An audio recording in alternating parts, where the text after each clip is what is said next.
All right. Welcome to Creative Compulsions. We're two buddies taking a break from the LA grind to unravel the future cinema classics of tomorrow while honoring the masterpieces of yesterday. And more often than not, movies become a vessel for deeper conversations. It's so much more than a podcast. It's an unabashed deep dive into the world of entertainment, current events, culture, and the insanity of our day-to-day existence through the lens of young Hollywood. No genre or topic is off the table. So grab your popcorn, your pumpkin spice latte, or whatever sizzles your bacon. Let's do that damn thing. This is Creative Compulsions. I love that part.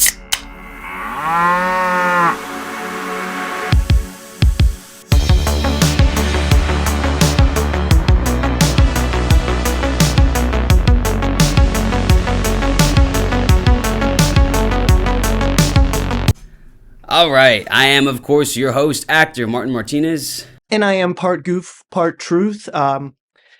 Actor, writer, part-time NPC, and You got to think about that for a second. what am I? Are you? I'm a mindfulness connoisseur, and I just lost my mind.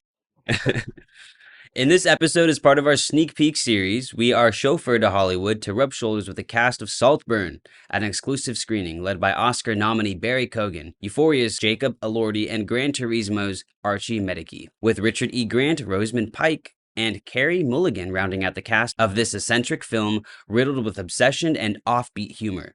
Written and directed by English actress, Emmy Award-winning Emerald Fennell. We cannot wait to dive into this one, but before we do that, we have the catch-up. Yeah. Are we doing spoilers or what? How do we go about this? Because we got there a spoilers we got in a this film? sneak peek. Yes. LOL. Is there spoilers? We'll be considerate. Yeah. The catch up. What are we talking about today? What's going on? You have a road trip coming up, which actually, that is very admirable. You're driving for a long period of time. I tell everybody it's a long story, but I'm not the biggest fan of traveling with my dog because they make you like go to the vet 2 weeks just before you're about to leave, and they check the dog and make sure it is, and make sure they have all the treatments and everything that they need. And then honestly, like I'm the type of person that if I have something in my hand, Vet doesn't check you? They check the dogs, really? Oh, really? I didn't know that. like Sorry. the dog's fine, but yeah, you got to do all that before you go on your trip. And I'm the type of person that if I have something in my hand, 5 minutes later, I put it somewhere. So I was like, dog aside, my daughter aside, I'm like, if it was a plush animal, You had your dog for 5 minutes and put her somewhere? Is that what happened? no, like Where's Charlie? the thing is, if I go like, obviously focus on the dog, Troy, what's wrong with you? And I'm like, but that means my luggage is somewhere else because I've paid attention to the dog and I put my luggage down to focus on the dog, and then I've walked away. And It is a lot. It adds another hurdle to kind of go over when traveling with your animal. But once you get past it all, I think it's such an enjoyable experience. yeah, Like it's a for lot you, for me. yeah. I love traveling with my pup. Once where everything's done and she's in the airplane, but I have to I can't like relax or anything. Like she's gonna bark at the flight attendant or something, giving me peanuts or something like that. Like I have to make sure Totally. that she's like calm and she's good and she's looking out the window, watching the sky or something like that. You know what I I have mean? enough trouble getting myself through the airport. It's never pretty. I have to say, I'm like, listen, Troy, it's never going to be pretty. Accomplish the goal. This is like the diplomacy I always talk about with you. I go like, accomplish the goal. My goal is to get to the other side, have all my stuff with me, be sitting down with enough time to just chill out for a second before I get on the plane. And if that means that like, oh, forgot my shoe. Oh, damn it, there's something in my pocket. Oh, hey, walk through again and walk back. Oh, we're gonna have to pat you down. Yeah, it's a lot. Oh, but if I'm on the other side and I have everything that I need, I have to just like take a deep breath and just wash it away. Wait, where's the dog? No, I'm kidding. Right. I think road trips though are fun with an animal. They are. So we went to a Q&A for this episode, and it's not usually part of the catch-up. We don't usually talk about the movie, but I want to talk about something that some of the cast and the director brought up about the self-tape versus the in-person auditions. Yeah. What is your position on that? What do you like? What do you prefer? Are you like, I'm actually really like the self-tapes, even though with the new SAG-AFTRA agreement, they're like, oh, they're limiting some of the stuff that you had to do before, because as actors, we become all-inclusive with everything that we have to accomplish. So what do you prefer as an actor? Like, are you like in person, that's my jam, or you just like, I'm good with all of it? I think self-taping adds another element that as an actor you have to shuffle on top of everything else, right? On top of knowing your character and memorizing your lines. I'm fine with either. I like the control of a self-tape, but I also get mad anxiety. So like if the casting office is doing a giant like casting call, like they're the thin walls, it's La La Land.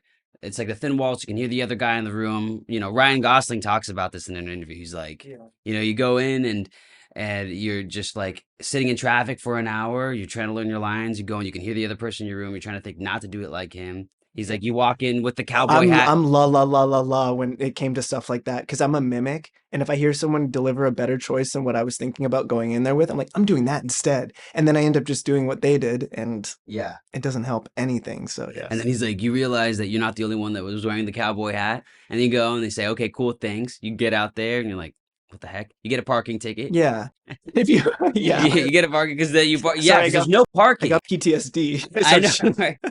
Then you're like, and then you got to go across town to go do another audition. But there's some casting offices that I've been in where they've been so inviting and collaborative. mhm. I felt so grounded. This casting director, she's like this legendary casting director. She brought me in, she was like, give me water. Like we were looking through the script, talking about it. It's like it feels like a home, and we're just kind of like like just working, and the pressure's kind of off, and you can kind of just groove and jive, and that was really cool experience. So I think it's both. I think it just depends. Yeah, I remember like because I had been auditioning for so long, eventually you're gonna try like a different tactic. And for me, I was just like, am I gonna just like talk to the friends that I see and just be like, hey, what's up? How are you? And take my brain off of it because that's a tactic in itself. And then there's the other one where you just find your own little space and I'm squatting, doing all my old acting exercises and getting into the emotion and just reading my lines over and over again and just reminding myself of what I'm gonna do. And then, of course, you go into the audition room, all goes out the window, depending for me, because all of a sudden I'm like people watching, going like, oh, what's he doing? What are they doing on the phone? I'm just people watching. And I think that affected a lot of my auditions because I was more curious about what they were doing. I'm the opposite. My headphones are in. They're blasting it. Everybody's invisible. I'll take up space. I'm in the hallway. And I'll purposely Are do you, how are, I'm are you going, not. oh, oh. I'll purposely do my scene how I'm not going to do it because I know that actors are watching me. So they're like, "Oh, that's an You're interesting." brilliant. You're They're brilliant. like, "That's an and I can see that, And then they look at the thing, they're like, Brilliant's a and nice I way was of like, staying psychotic. I love that. No, I love that. I'm so glad I asked this because question. it's just, I don't know. It's all a mind freaking maze. It is. Okay, so this is the first time since Hocus Pocus that we got the chance to watch a movie together. We've been doing it triple O on our own, and then coming in, finding out what each other thought. This was a sold out theater, so that was like a really special experience because I don't think either of us have been in sold out theaters. This was a sold out theater. Yeah, I mean, like every seat was packed. I mean, yeah, it's an event. Yeah, Yeah. Okay. they're gonna be. A very well received event with lots of people where there's no other seats. What does sold out mean? They're always like packed as heck, aren't they? Right, but this is the first time since we've been doing this podcast that we watched a movie where there was tons of people because we've been going watching the movies at like 2:30 and stuff like. Okay, granted. And it was really hard not to discuss after because we're just so used to being able to like turn to each other and be like, "What did you think?" And I'm just like no selling it. I'm just looking at you and I'm like, "Don't do it." Watching the whole movie with a huge crowd and they were kind of like going wild. They were eating up every little piece and reacting to everything and it felt authentic and it was really cool. The logline for this film: a student at Oxford University finds himself drawn into the world of a charming and a aristocratic classmate who invites him to his eccentric family's sprawling estate for a summer never to be forgotten. And ain't that the truth, Martin Martinez? So let's get into it. Let's get into it. What did you think? Well, you want the scoop? Yeah, I want the scoop, baby. Okay, the scoop. Saltburn for the scoop. Saltburn, brought to you by Margot Robbie's company, Lucky Chat Productions, Amazon, and MGM, Metro Goldwyn Mayer Studios, MGM, which was acquired by Amazon. It was an early morning for Troy and I. We were originally going to do another episode for this, but I got an invitation for an early screening of Saltburn that proceeded with a cast Q&A. And given the current buzz and marketing of this film, I just thought we had to do it for our next episode. So we geared up to travel to the Directors Guild of America Theater at like 9 a.m., which is a lot earlier than we usually Meet up. do stuff. Yeah. Earlier for me, how I'm not functioning yet. Where we filed in after a light breakfast and coffee with other guild members. I saw that you like put in a what do we call this thing? It's a psychological thriller. Okay, but there's a purpose to why I brought that up because I truly felt like this was like almost genreless.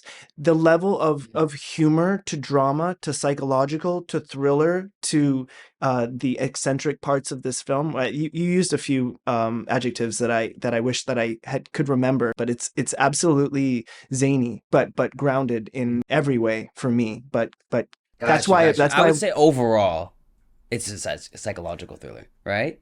you're right, What, Martin. what would it be? A drama or Black comedy, honestly, almost. It's a psychological thriller, but there's so much humor in this film, and it's based in something very dark and real. like a dark comedy? It's a dark comedy, yeah. Dark Which comedy. I don't, for some reason, I don't like saying because I love my humor to come from drama. I will, before I watch like comedy movies, straight comedy It's movies. like Castaway. I was laughing. Yeah, exactly. What? Because we need that burst of comedy to release us from the tension of this entire film, and that's where I like my humor to come from because I think that's when I poke and make jokes at people to like The humor was unnerve them. great though. Rosamund Pike, She's or is so it Rosamund? Rosamund Pike. Rosamund Pike. She's not gonna call us and complain. Excuse me. Okay, so this psychological thriller lit the screen with stylized text of the film's title in yellow Old English font. Did you notice that? No. So immediately told me, and it's kind of weird how this immediately tells me, but I just felt instantly, I was like, okay, I'm in for an artsy film that was going to take risks. You'll see it when you see the film.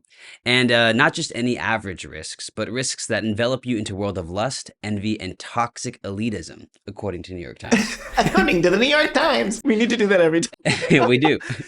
In the second half of the film, we learn that these characters, or maybe character, will do whatever or whoever it takes, no matter the cost. Spoiler. Kidding. Is Go ahead. that Not at all. Go ahead. what is that what happened? I don't know. More than half the film takes place in the Drayton House, Northamptonshire. I'm gonna butcher this. You're fine. The Drayton House, Northamptonshire. Can you say that? Northamptonshire. There you go. I have to say it like that. Northamptonshire, England. Keeping all that in. A medieval mansion, the perfect setting to capture the stillness of the landscape paired with the eerie architecture. There's a sense of irony here because we learn, with this eeriness, this landscape, this grand mansion, this manor, it's paired. The scenes are paired with like a bunch of was it 2000s hits? It had a very specific vibe that they were pumping through there, and I think a lot of it was 2000s. Yeah, and how Emerald Fennell captures all these moments just make it all more uneasy when watching. Even though they're paired with these like kind of like music, the soundtrack, you're just like, wait, what the heck is about to happen? The audio is not the music is not matching up sometimes to what was happening in the story, causing your whole body to kind of feel unnerved. Yeah. The cinematography and the shots were stunning, with slow, still shots of the actors and like the ponds and the window seals and the large dining room, a maze, and everywhere in between. It's flooded with pitch dark humor and somewhat slower of a burn, which doesn't bother me because the film is so visually and aesthetically pleasing. Saltburn is fearless, and there were moments where I found myself cringing uncontrollably by the utter extremeness of some acts. So yeah. You nailed it because fearless. This movie is fearless. This movie is daring and captivating. And one of the topics that I wanted to bring up today was the fact that I feel like, we just came out of doing a holdovers episode where you even had similar films. you had to no, not at all. You had to preface it with hey guys, it's a little bit of a slow start, stick with it because it's worth it, you're going to be rewarded. And in this film, like right away my brain is kind of firing on all cylinders because I felt like the director purposefully added this wall-to-wall score and music, and I could feel it during moments when it was just a walk and talk. And so what I wanted to bring up is like, is this kind of the new form of being able to get people into the theater and stay in the theater because the wall-to-wall score almost like it doesn't leave room for anything flat to happen. And it reminds me of Social Network, because Social Network, it always was pumping with this music, and the music was a character in the film, and you kind of brought it up too. There was a lot of, and there was like music video elements to the film as well. It was that kind of artsy music video kind of vibe in between, which was really cool. But you don't think it was a slow burn? You don't know where everything is leading to, and that's what makes it a slow burn. And in this movie, I literally probably 15 minutes in, and I'm going, I 100% need to watch this movie again already, because I'm already missing cues. I'm already missing little, because the movie's so captivating and I'm a visual learner. It's basically like going to a magic show and wanting to go a second time to see how they did it. You get rewarded in this film for paying attention and trying to figure out what exactly is happening. You become the detective. Let's talk about some of the daring performances. Yeah. Barry is as incredible as he always is. Jacob Elordi is the perfect foil for him, playing like that college dude, but making specific choices that give it a lot more depth. I felt like everybody was perfectly cast. All the actors inside of the film are brilliant in what they do, but they're doing these absurd things and they're making this story that kind of goes all over the place and you don't know where it's going to lead, and they make it work, and all of their characters are very specific and everybody honors that. And so, yeah, I mean the execution was brilliant, and like I said earlier, like this film is fearless. There's a lot that's happening, and I know myself and the rest of the crowd, the other like guild members were like, I heard a lot of like, "Oh my God." Yeah, and then honestly, Oh, like I saw a lot of like older people like just applauding. Honestly, I wrote a raunchy romantic comedy, and when I wrote it, I had just heard this interview with Jim Carrey, and I didn't realize that he really helped do Ace Ventura and bring it to fruition, and he helped write a lot of like what went on with that. And he just kept saying over and over again, you can't write thinking about what the end product is going to look like. You have to allow your brain to not worry about what it's going to be like trying to get this film off the ground. You need to let your creativity go wild. And I wrote this very zany romantic comedy that goes all over the place and did a lot of daring things. And I'm curious to see what makes it up on the screen when the film comes to life. it takes a shape. They take a shape of their own. They do. And there's so much in this film that, had to pass through so many people and get okayed. And I wanted to bring this topic up specifically, actually. With social media, with the way the world is going right now, we are being exposed to so many things we wouldn't normally see. We're accessing rated R material consistently, and it takes a lot more for us to be shocked Yeah. and awed. And some people are like, yeah, that's the young generation. That's the TikTok generation. I don't even want to get into the desensitization of the things that are happening and how people like perceive things. This film goes all the way there with a very committed performance by Barry. Very daring performance. Yeah, he committed. He went there.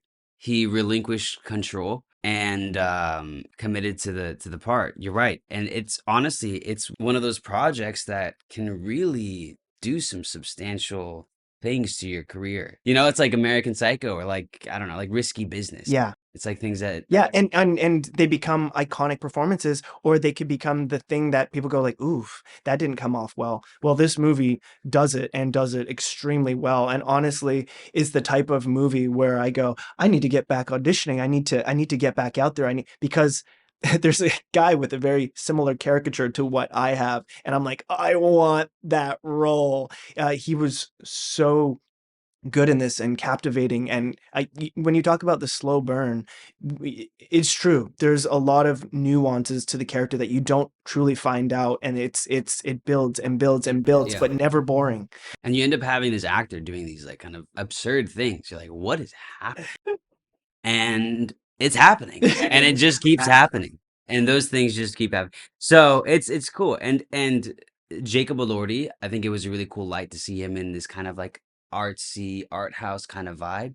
I think he like captured his character really well, and some of the shots were pretty stunning. Archie Madekwe, his character was very different than what we've seen from him previously. Not at all. Like night and day. Yeah.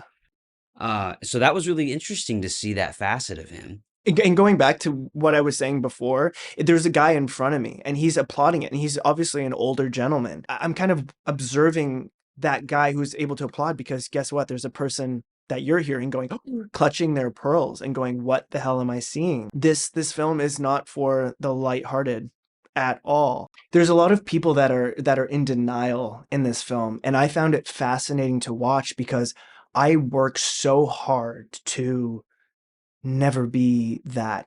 I work really hard to be present and not deny what people are going through, and not, like, if you were to tell me or confide in me and tell me something, I don't go, well, it might not be that. It might not be that. I don't automatically agree with you, but I explore both sides of things while also honoring your truth. And there are a set of characters, almost the whole family, that are going against that to the point where they're in full delusion. They live in this huge castle where they don't have to deal with any of it. And I just thought that was like incredible to It's a watch. toxic elitism kind of thing that we can see. And I mean, Rosamund Pike, her character was so, and it was interesting. I actually wanted to see more scenes from her character and Carey Mulligan's character. I thought the dynamic was so like, I would watch the series if it was a yeah. series 100%.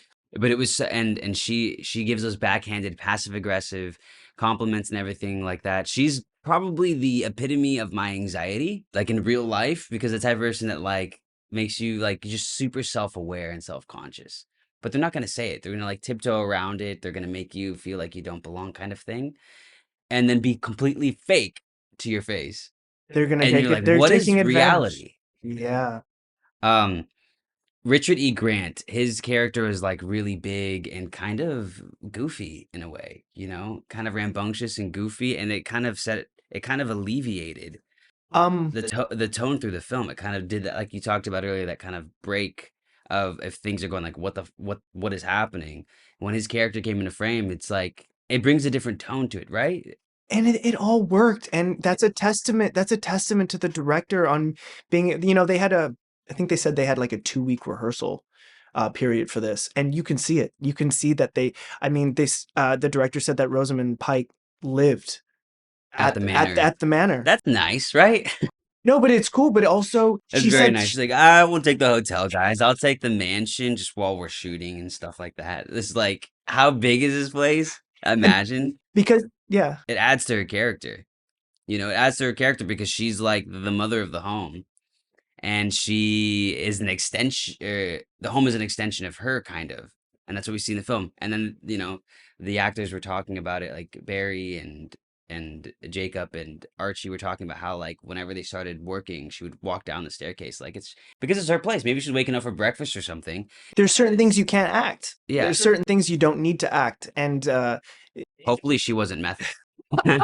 I was waiting for that. But not necessarily. Just the fact that she's living in that home and living in that experience, it doesn't necessarily mean she's method or out of character, but she's experiencing something that she gets to put on camera easily without having to access something. Richard E. Grant delivers like a masterful performance because he, he becomes kind of like one of the characters that is also in denial, but I was waiting for one of them to kind of crack and show that they were kind of, accidentally have to swallow their emotions, because, I mean, we'll go into it. As humans, we can't trick ourselves out of our emotions. We can do our best, but We can try, the emotions are going to rise to the surface. And or there's a manifest in another way. exactly. And there's a table scene. The Body Holds the Score. It's a great book. Okay, awesome. I need to read that. There's a table scene where he is I love Any you. other thoughts, Martin? Jinx. There's a table scene One more time. he breaks, where he starts to break and he swallows it. And as an actor, you'll understand that sometimes we want to be selfish and just go, oh, this is a perfect opportunity for me to show how raw my emotions are and how easily I can rise them to the surface because I'm such a trained actor. And it's a He lot harder. breaks. It's a lot, yeah, but barely. He's just about to start crying and he pulls it, and it's so slight, but I was like, masterful, masterful. I actually want to talk about Alison Oliver. She was the sister, and she was. Yeah. She does not have a very large resume, but there is a specific scene in this film where she takes us on a roller coaster. And again, it's a testament to the director. But she goes from feeling insecure to crying to laughing, back to crying, back to and I was just like, she deserves a nomination just for that scene. Yeah, she's great. I like her. I think I that with the opening scene that you first see her, you're like, okay, cool. She's gonna be so solid. Like it was so grounded and so real. It's that laugh, that uncomfortable laugh that happens. You know what I'm talking about? No, I'm just smiling, The looking very at you. open. You're like, yeah, that very right when you see her character, and you're like, oh, interesting. You're already like intrigued. I guess I have to say, don't take our word for it. Go see this film. I'm just imagining like how amazing that would be to film if you're there for like a few weeks in this manner, and you got. I don't know if they had days off. I think they were saying it was an indie schedule, which Yeah. could be anywhere between like 3 My indie or months. your indie? Like who I don't even know, or like a month, who knows? But then they're traveling, but a lot of the actors were out of the country. So, anyways, I can only imagine being there.